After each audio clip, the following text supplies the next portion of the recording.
Sing along.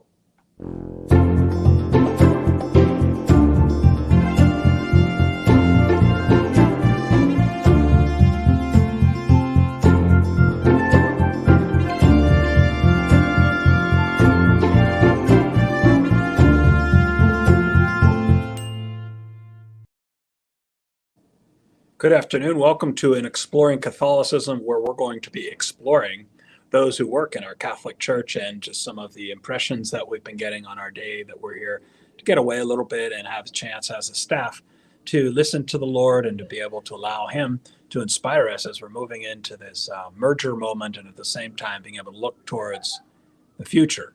And so if you hear in the background noises going on, we are at the Martina Center. It's really the Holy Spirit, although it might be dishwashers and it might be people laughing. So we're not in our normal studio setting. If you could look at what's around me here, we have our great Exploring Catholicism team here just on the spot trying to film this, giving a little bit of a taste of what a staff retreat tastes like or feels like. And for me, as I was trying to pray into this moment, it was really just wondering, how can we get away from our day-to-day life and recognize that we're a lot stronger when we're united.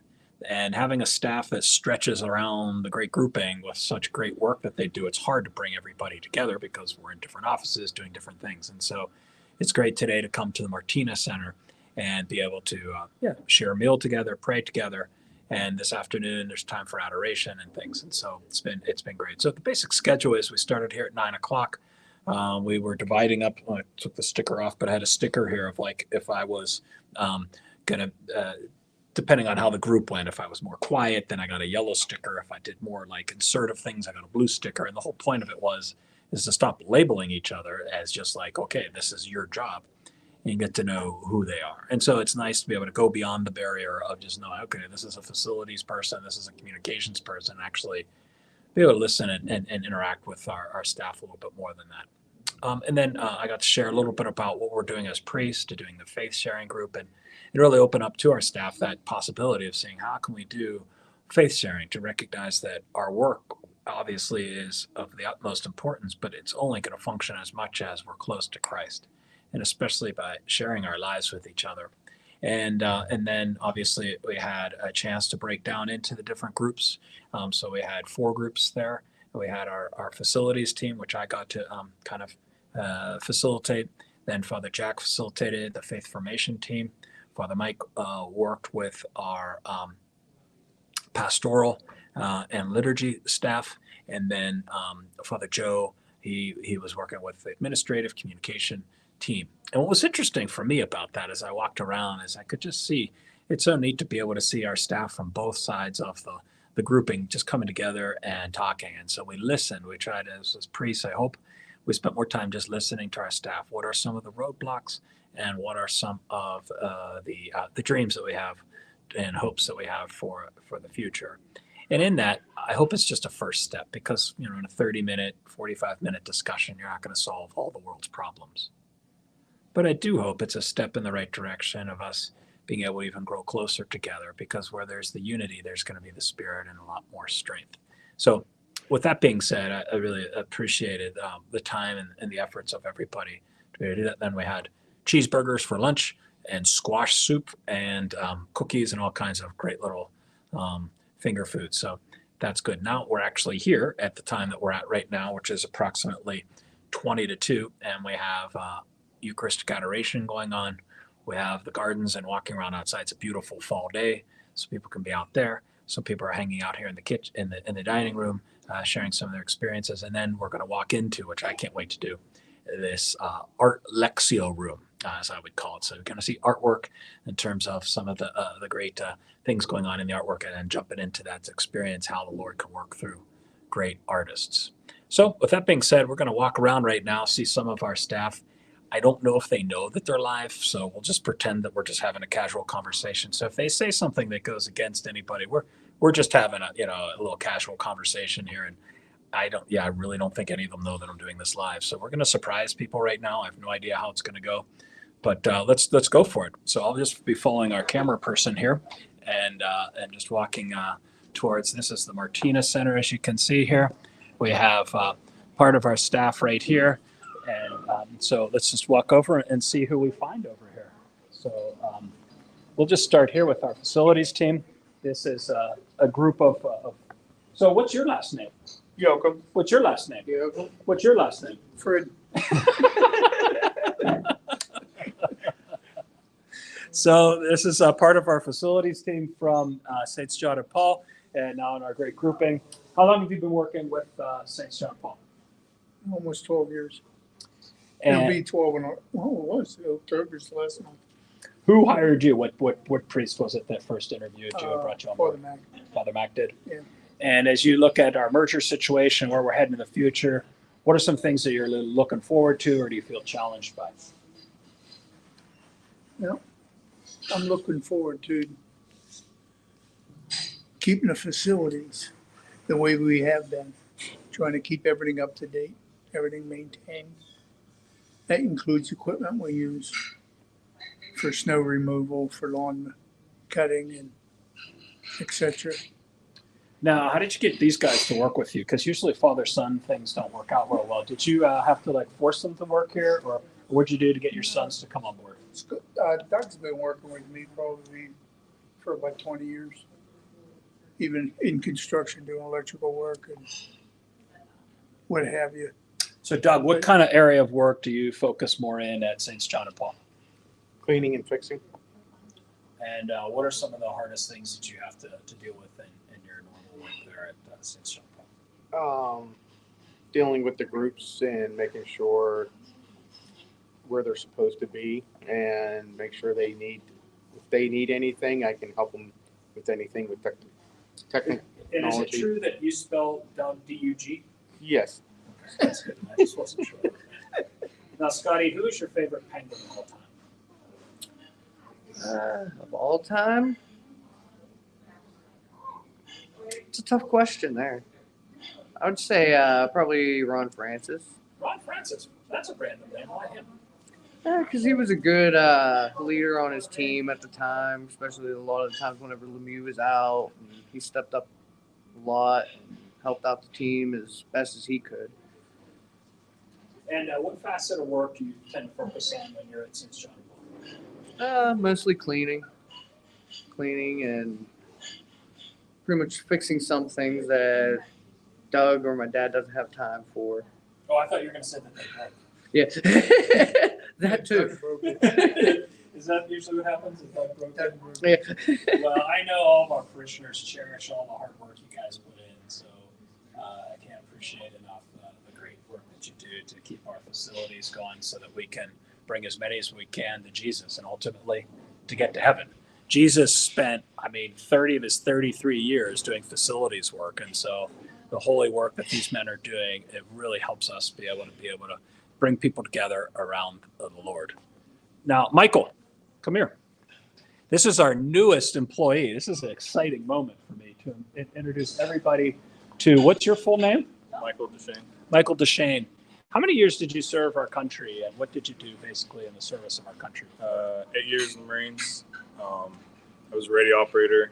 I was with a lot of different groups, but the main groups was tanks, then communications. I spent about a year and a half being the general's radio operator, so anywhere he went, I went. And then I went to AVs, which is basically, I guess you could say like tanks that can go in water. Cool. Did you ever go in the tanks? Yeah. So you could go underwater in a tank. Well, you're not. Is this Really want is to. this You don't. a top secret thing? You don't, I don't you want to don't give away know. any secrets. You don't want to go underwater because it's basically an iron casket. You might not come back up. Okay. But it can drive from ship to shore or shore to ship and stuff like that. Cool. So yeah, it's pretty cool. Good experiences, good and bad.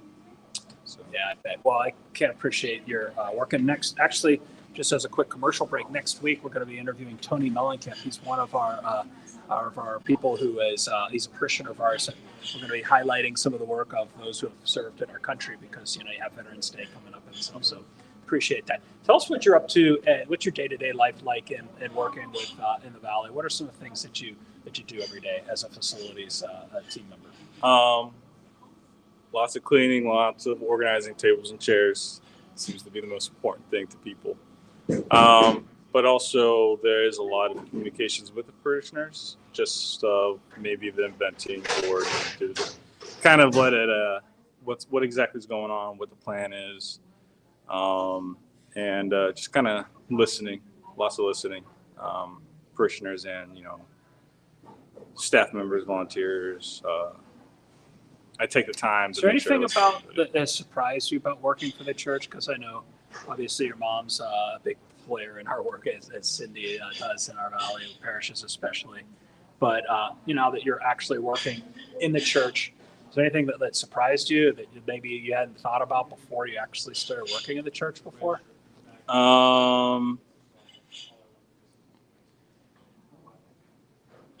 I guess it would be how many actual organizations actually work in the church as well, like with the St. Vincent de Paul, the Casa San Jose, the Christian Mothers. I really didn't know anything about the Christian Mothers until I started actually working here. All the people who work in the kitchen and make all that food every single week. How many people actually go into that and how cool they are. They all have a lot of personality. So. Well, Michael would obviously be one of our Rookie of the Year candidates, so we're really happy to have him on board with us today. So thanks for being here at the retreat too. Let's step into the art room over here. I feel like Mr. Rogers. I don't know why, but this is our art room over here. And so what we decided to do was Art Lexio. So Art Lexio is a way to look at some of our favorite paintings and find ways to literally jump into them and to really experience them. And so we have some art connoisseurs in our grouping here. Nick is not one of them. But Nick, what are you doing over here? Cindy was explaining this art to me, and this is the guy I brought in. So tell us about the guy you brought in. Forget who made it, but it's called the Tears of St. Peter. And so Peter is confessing to Mary after the crucifixion that he denied her son 3 times. And that to me is very moving because her son just died. And then Peter had to, felt it important to tell his mom. And the amount of vulnerability there and the emotions there. And if you look, Mary's handing him a towel to wipe his tears. So even in this moment of immense sadness, she is still comforting him, which is neat. So I can ponder that for forever and ever and ever and ever and ever. Yeah, that's why it's my favorite. Now, also today, Nick brought in show and tell. Can you show and tell, or you can't show, but you can tell what was brought in? My kid. I got a baby. What is this? What is this for? This is great. Tell us about your kid. You just had a kid. It's 8 days. She's 8 days old, right? Oh yeah. And what's her name? Indiana Lee. And so your wife and the baby came in today. This is the first time most of us got to see the baby. We'd heard about the baby. We might have placed bets on when the baby came, which obviously I won. He did win. But tell us a little about the baby. Yeah, so baby was born 6 pounds, 8 ounces, totally healthy and happy, no complications, no problem. So mom got to do the skin to skin thing. And then after that was over, I got her, which was cool. Life-changing, super cool. She doesn't sleep, so I don't sleep. So that's why I have more bags under my eyes than normal. But she's beautiful, and being a parent in these early stages, really cool, really eye-opening. Helps me pray in a whole different way and live in a whole different way. And I'm excited to see what comes next. That's about where I am. Yeah. So can you just tell what do you do in our parish? You're a part of the youth formation team. So anything specific that you'd like to share with our parishioners who are this is for the watching? parishioners. Yeah, yes. I thought this was just your documentary. It's exploring Catholicism. Okay, cool. That's what we're how doing. Catholicism is affecting your I life. had no idea. So you had art, and this it's kind of a spontaneous reflection. I like it. That's cool. Yeah, I know. Let's see. So what I'm doing with the youth right now, we're gearing up for a big fall retreat. We have 41 people going on this fall retreat up in Camp Allegheny, which is a camp north of here. We have about 300 teens coming to hear some of the best speakers and have some awesome free time. And it's a place where Jesus isn't shoved down your throat because, catechesis, you want to learn more about Jesus when you experience him. And this whole retreat is aimed at the experience of encountering God in prayer. So hopefully there will be some light bulb moments for a lot of teens. And then after that, I know this retreat's been going on for like 20 years. I went on it. My older brother, Father Anthony, went on it. That's when he felt his first call to his vocation of priesthood. So it's done a lot of good for the diocese over a lot of years. I get to see the thing. A lot of teens are going. So it's just good. It's just a lot of very, very good news. I think we have the most teens going this year than any other year that we brought them. So Nick, before we go, you made a bet with your beard. Yeah. How did that work out? Now, what should we look at the profile as you describe it? Okay, so I used to have this big, awesome, majestic, gorgeous, full, luscious beard. It was about this big, like you could really grip it. And I made a bet with my teenagers if they got 70 teens to come to our kickoff, that they could shave my beard in any way they wanted to. So when 70 people came, I'm like, please be merciful. But they're in high school, so they're not. High schoolers are mean and terrible. That's not true. So someone said, oh, we should give them just a goatee. I'm like, oh, I could do that for like 24 or 48 hours. And then someone says, no, shave it in half like this. And the whole room erupted in joy and laughter. So me being the showman that I am and the promise keeper that I am, trying to reflect the love of the Father, he's a promise keeper, so I have to be also.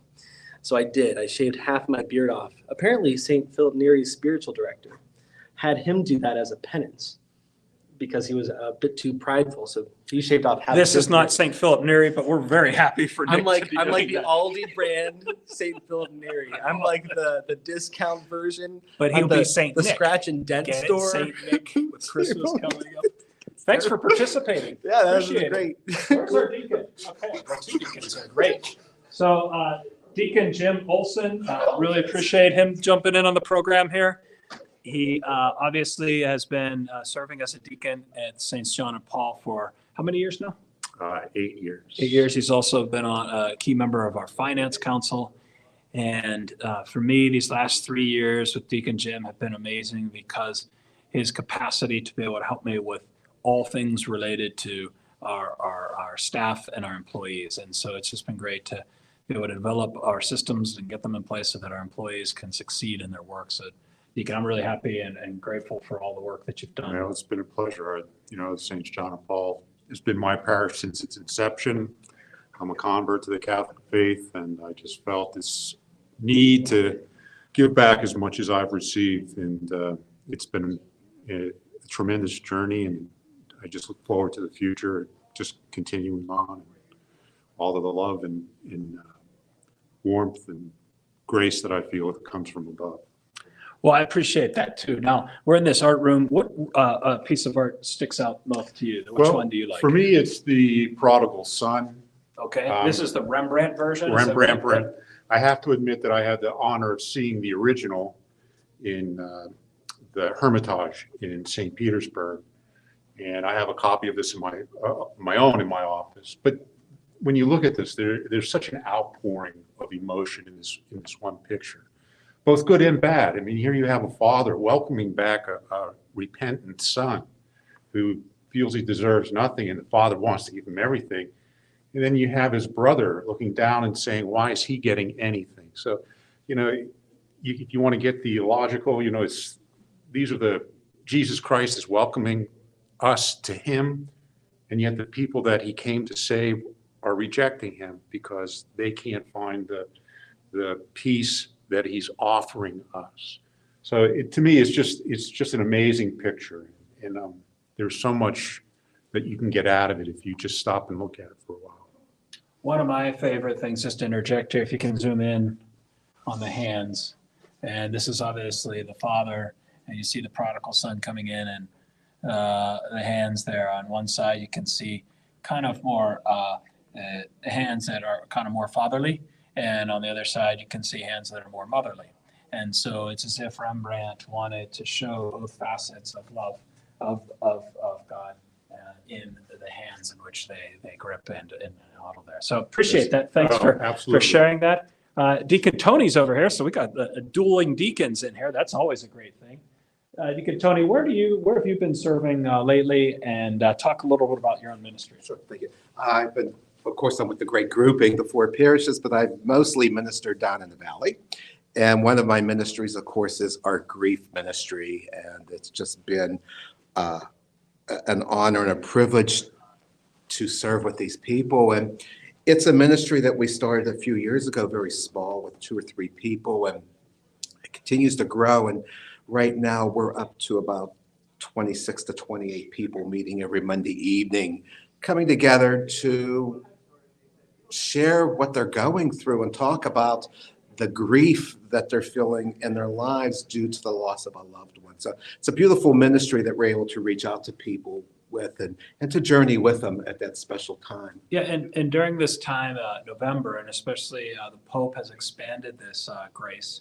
Usually it was 8 days of November. If you visited a cemetery, you could receive an indulgence. And so the Pope's expanded that to the whole month of November, mainly because it kicks off with All Saints' Day and All Souls' Day. It's a time where we remember those who have passed. Deacon Tony organized with our team down there. It's just incredible at Good Samaritan. The remembrance of how many people have we had to bury this year? Unfortunately, this past year, we buried about 150 people from the 3 parishes. And so I got to celebrate the Mass, and he served as a deacon there. And what was the feeling you got from that Mass? Because it was powerful. It was very powerful. You could just feel the love and the warmth that these people brought to that Mass. We had over 350 people in attendance at that Mass. And not only were they a family that maybe lost someone this past year, but they were other members of our parish family that came to support them, to be there with them. One of the highlights for me was we dimmed the lights and with special music had the Christian mothers holding a candle. There's about a dozen on each side. And then we just read very slowly the names of all those who passed. And within the background also just hearing people cry and mourn the loss of their loved one. I just thought it was so meaningful to be able to say their name in front of Jesus in the Eucharist with their community there in prayer. With that, did you have a painting in here in this Yes. that you'd like to kind of talk This about? one over here is my favorite. A very different painting of the Last Supper. It's not by Da Vinci. It's by Jacob Tintorino. And what I love about this is the imagery that you see. Like up here in the corner, we see this lamp, but it looks like the Holy Spirit just flaming and coming out and gracing everyone. And also you see the angels around the Last Supper. And normally when you see a picture of the Last Supper, all you'd see is Jesus and the apostles. Well, here we actually have a gathering of people, servants, people serving and people observing. Cindy DeShane, our pastoral associate, brought this to us a couple of months ago, and we were just so amazed and so excited about it. We actually prayed, used this picture in our prayer one afternoon, and she was able to get a bigger print, and it's just absolutely beautiful. But you see also the glow around Jesus's head and the glow around the apostles too. But it's just so, the imagery is just so dramatic and so lifelike. And we've also had some bets going as if we thought maybe this might be the Blessed Mother over here, but we don't know for sure. But we thought maybe that might be Mary in the background there. But just the beauty of seeing other people gathering around the Last Supper, because that's what we do every time we celebrate Mass. We come for the Eucharist, we celebrate the Last Supper, and we gather around the table, just as we see folks gathering around this table. So this, to me, is just a very beautiful and striking imagery of the Last Supper. Deacon Tony, thank you very Thank much you, for Father Jay. sharing that with us. And so as we've gone from Deacon Jim to Deacon Tony, we now go to Deacon Tom, who looks like Indiana Jones. I've stolen that hat and almost didn't give it back to him. I have to. Where did you get that hat? My son got it in Australia. Oh, really? It's from Australia? Yep. Kangaroo. Gosh. Oh, it's made of kangaroo. Mm-hmm. That's really cool. I was in Australia once, and one of the options you get of pizza is if you want kangaroo or crocodile on your pizza. I couldn't make the decision, so I did half kangaroo and half crocodile. And I like kangaroo better. Ah. Crocodile was a little too salty for me. too salty, Yeah. a little tough. Yes, that Mhm. part of that was part of the problem too. So tell us briefly before we jump into this painting, what's the status on our adoration chapels? Deacon has been probably our fearless leader in getting up to 500 people spending 1 hour once a week in front of the Blessed Sacrament. So we have 2 Eucharistic chapels going on now. So talk a little bit about how that's going and where you feel like the future is for this. We have just resumed the 24-hour adoration at John and Paul, and it has been a tremendous blessing. People were really anxious to get back, especially in the wee hours of the morning. Surprisingly enough, the folks who are probably the strongest in reliability are the folks who come at 3 o'clock in the morning, 4 o'clock in the morning. And they love that time. It's quiet time, no interruptions, and it's just them and the guy, and that's it. And it's really awesome. The support that we have gotten from the leadership team is the best it's ever been. We have 4 different teams, and on each team there are about 4 people, and there's no problem at all with getting substitutes, and people are anxious to spend time with the Lord. And there are a couple of other things that have been going on with respect to there's one down here at Our Lady of Peace, where Scott Lieb has an hour of glory and praise music. What time is he that? plays. That just changed, and that is now it's 6 o'clock on Monday afternoon evening. Great. Okay, and then we have a children's half hour up at St. John and Paul at 10 o'clock on I think Thursdays. Tuesday or Thursday. But What's the biggest need? Like what hours do you feel like either at Our Lady of Peace from Monday to Thursday, what hours do you feel like are the most urgent that we'd love for people to sign up for?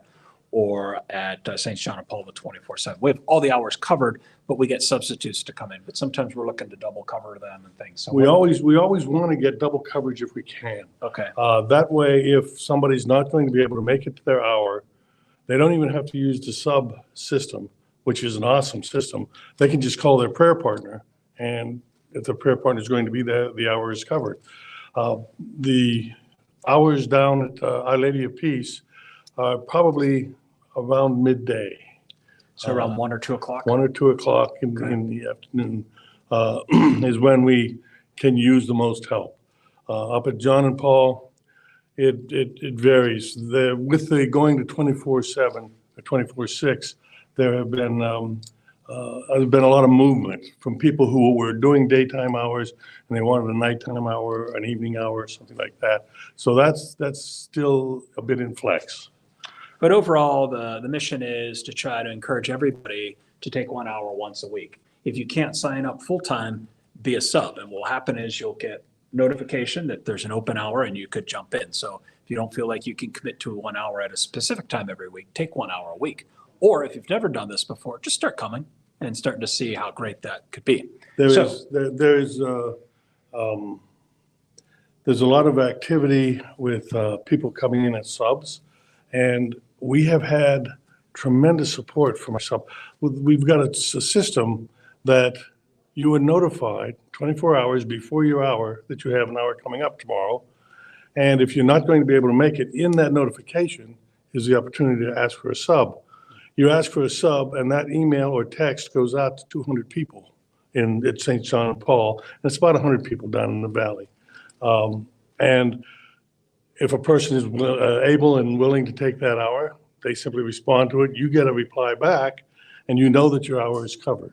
It's really a good system that has been developed by a fellow down in Georgia that we use. That's fantastic. And Georgia fans, congratulations on the Atlanta Braves. As much as, anyway, let's move on. Well, So- what about Georgia football? I don't know. So the Bulldogs are probably number one. I like the Bulldogs, Yeah, actually. Bulldogs are number one. So this is obviously my favorite painting. This is a Caravaggio painting.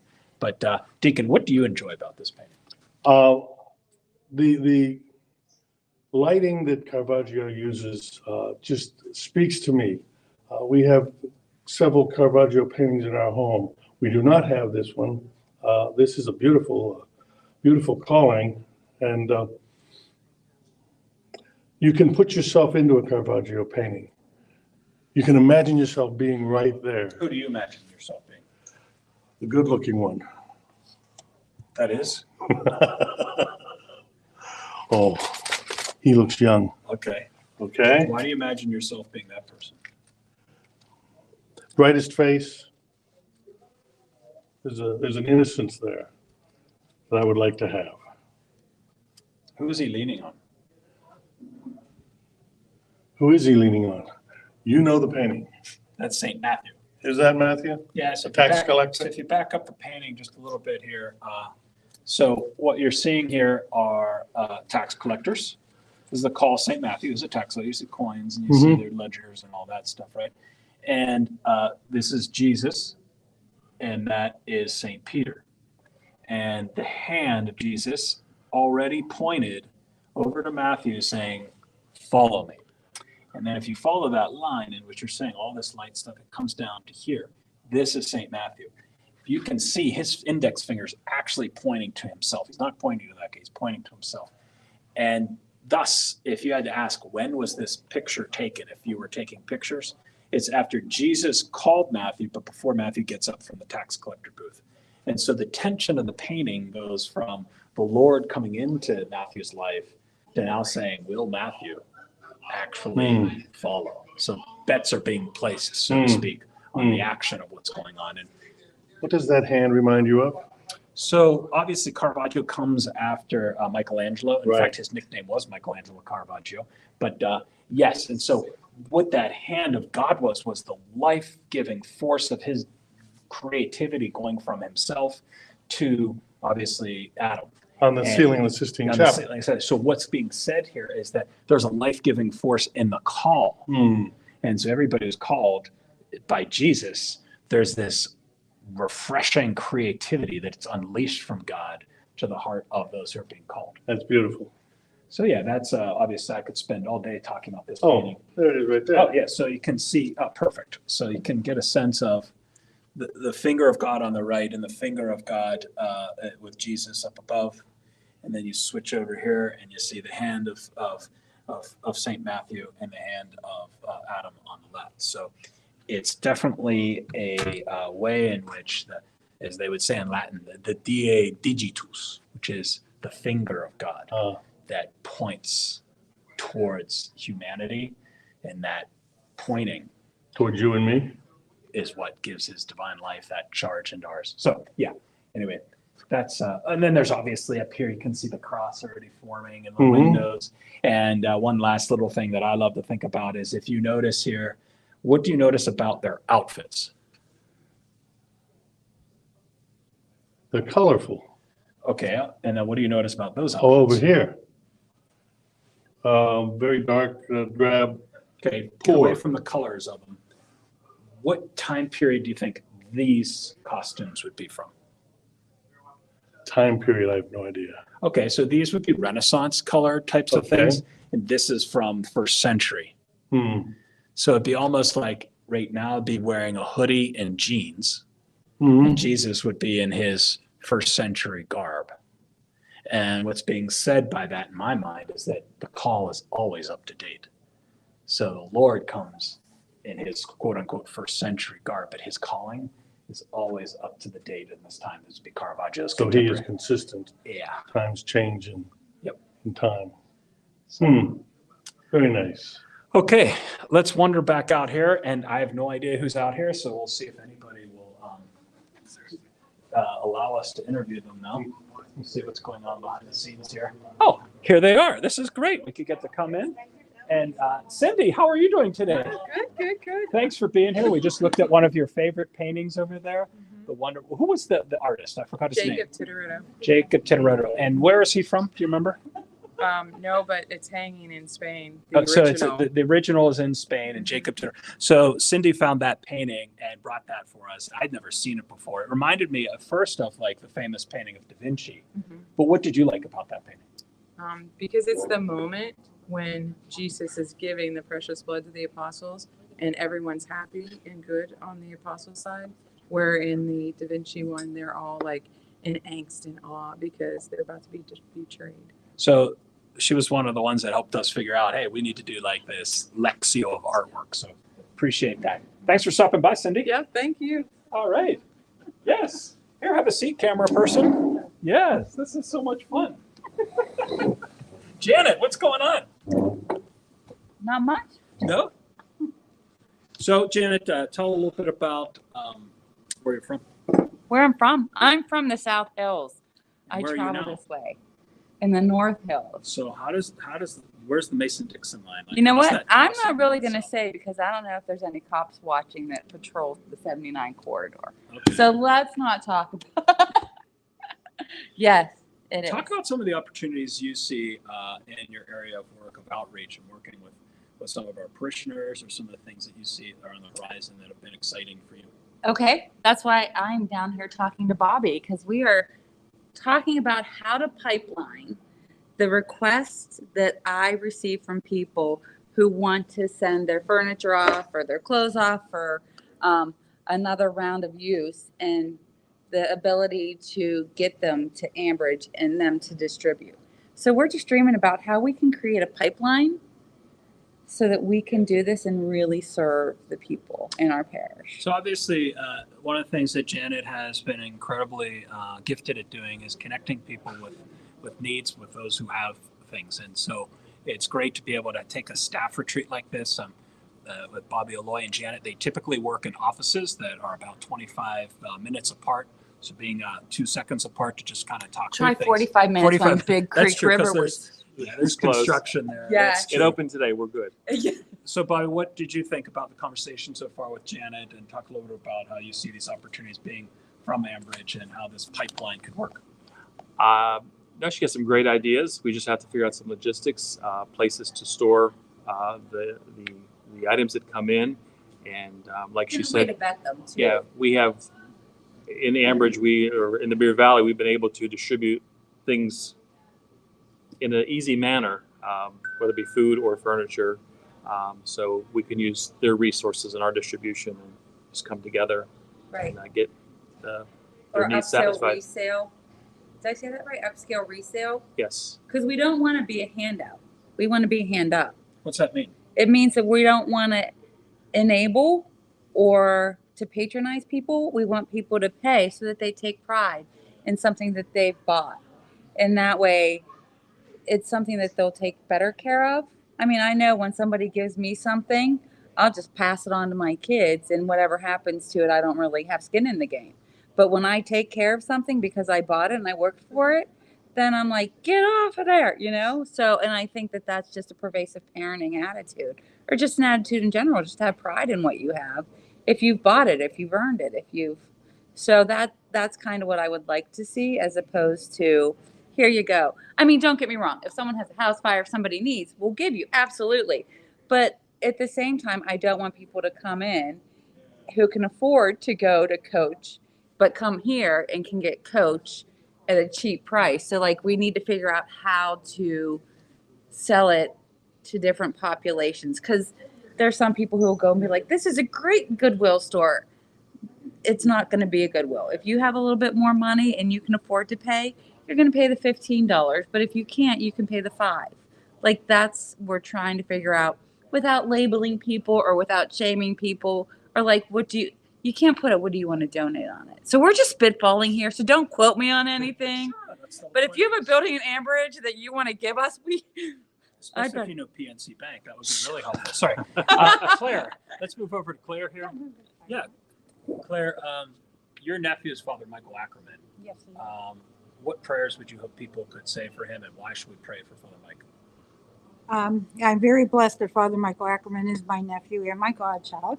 Oh, wow. And Father Michael had some serious health issues, and he had operations, and he's at home recovering. So I would like to see if people would just offer prayers that Father Michael recovers from his health issues, and to pray for all the priests in the Diocese of Pittsburgh, because they're all facing challenging, stressful times, and we just need to always remember to keep our clergy on our prayers. But any prayers for Father Michael Ackerman and his health would be greatly appreciated, as well as for any other priests in the diocese that are having any health issues or struggling with anything. I just think people really need to remember that the priests of the diocese and everywhere are going through a lot, and they always can use our prayers.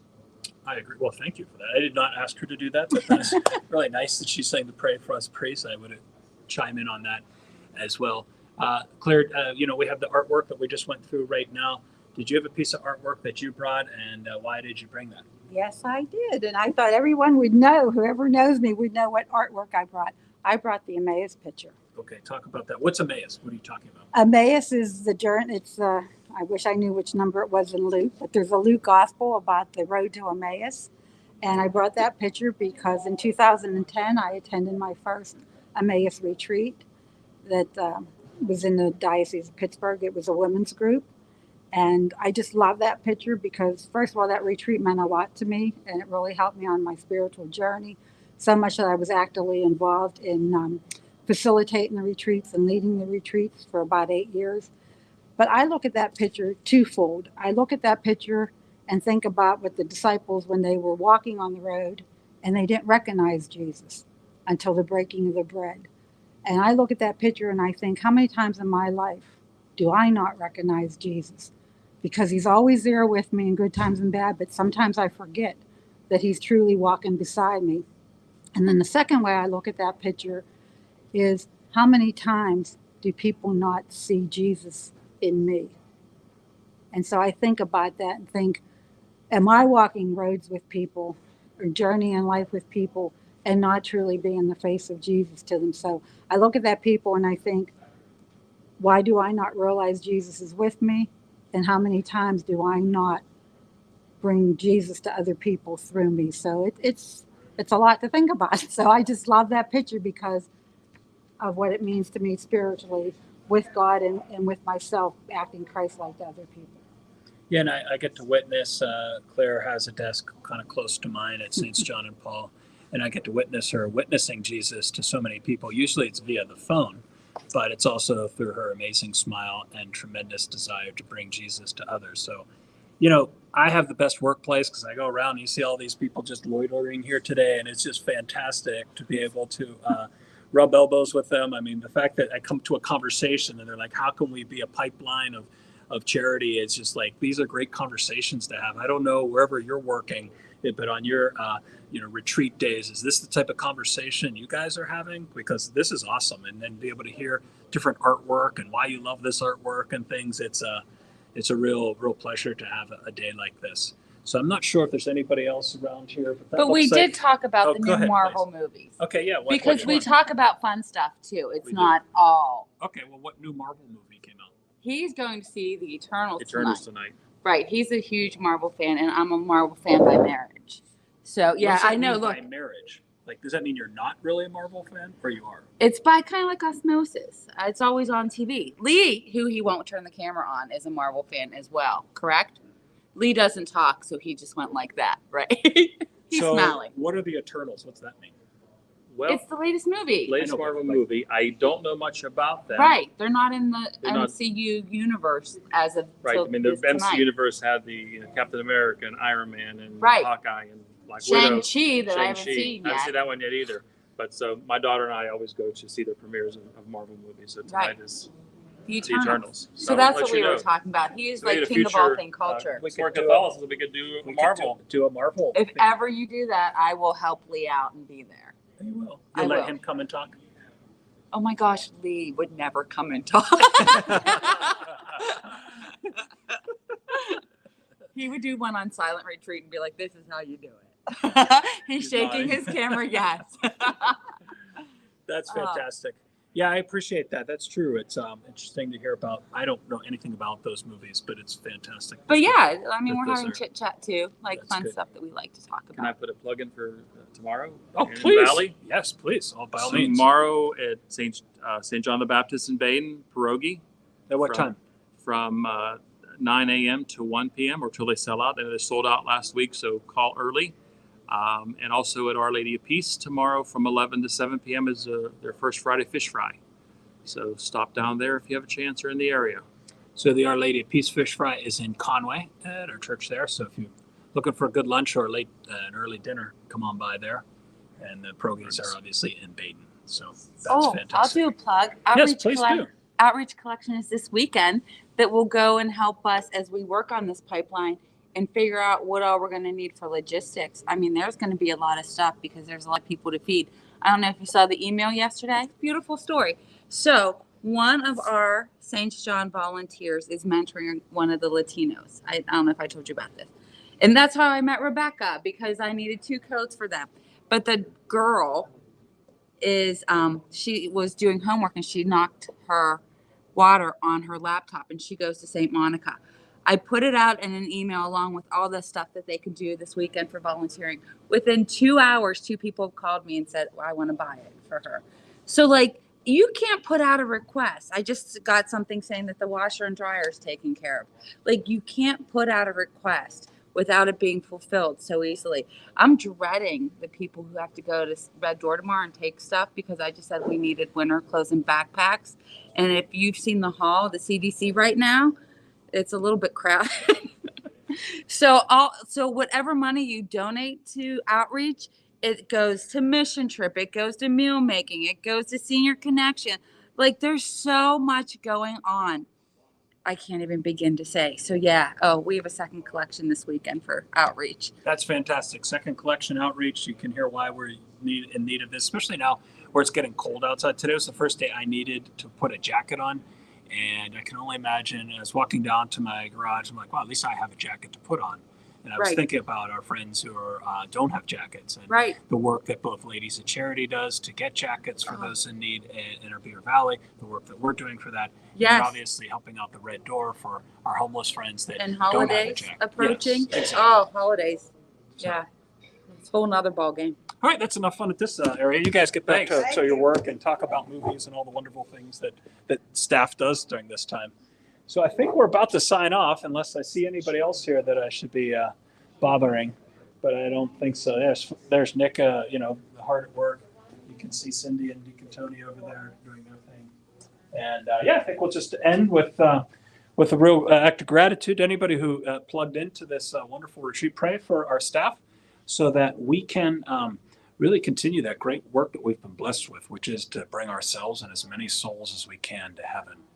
And putting ourselves in rhythm with the heart of Christ is the best way to do that. So, right now we have Eucharistic Adoration going on upstairs. We have Father Scott Seathaler here, who's hearing confessions, talking to our staff. And then also we have the art room, and we got people just hanging out here. So it's great to just have these hours here now to just, to be able to do that. So next week, which is November 11th at 2 p.m., we have Tony Mellencamp coming.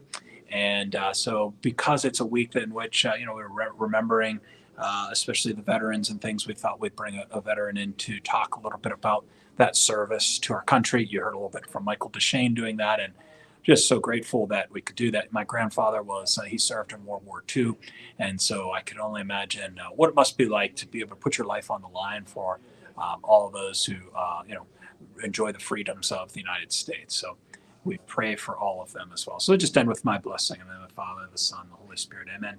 Dear Lord, thank you for my team. I know that this team is the greatest gift that you could give to me as we try to serve our people.